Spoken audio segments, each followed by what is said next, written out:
മാധ്യമപ്രവർത്തകരുടെ ക്ഷമ നശിച്ചു. ചോദ്യോത്തരവേളയിൽ നിന്ന് ഇറങ്ങിപ്പോയ മുഖ്യമന്ത്രിയെ ചോദ്യം ചെയ്യേണ്ടി വരുന്നു മാധ്യമപ്രവർത്തകർക്ക്.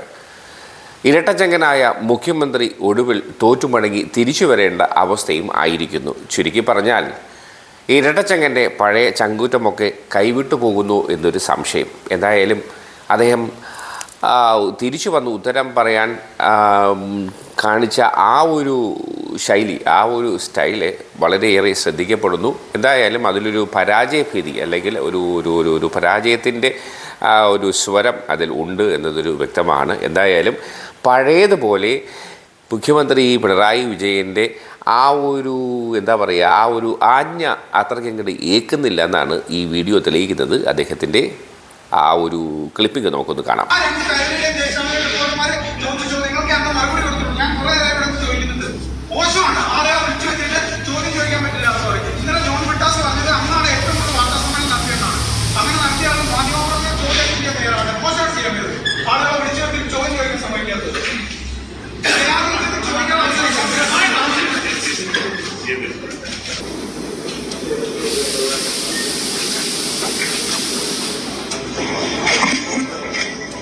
ചോദ്യം മനസ്സിലുണ്ടായാൽ പോരാ,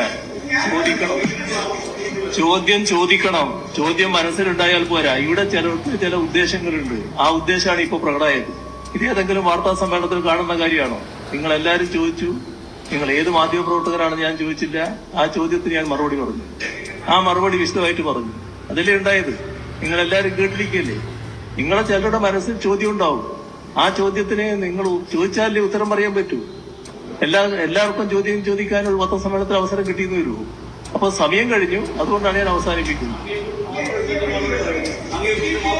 ഇത് കണ്ടല്ലോ, പഴയതുപോലെ മുഖ്യമന്ത്രിയുടെ ജാടയൊന്നും ചിലവാകുന്നില്ല എന്ന് ഇപ്പം മനസ്സിലായല്ലോ. എന്തായാലും പരാജയത്തിൻ്റെ വക്കിലെത്തി നിൽക്കുന്ന മുഖ്യമന്ത്രിക്ക് ഇത് ഒരു അടിയറവ് തന്നെയാണ്. അടിയറവിന് മുന്നേ ഉള്ള അടിയറവായി വേണം ഇതിനെ കരുതാൻ. എന്തായാലും LDF 8 നിലയിൽ പൊട്ടുമെന്ന കാര്യത്തിൽ യാതൊരു സംശയവും വേണ്ട.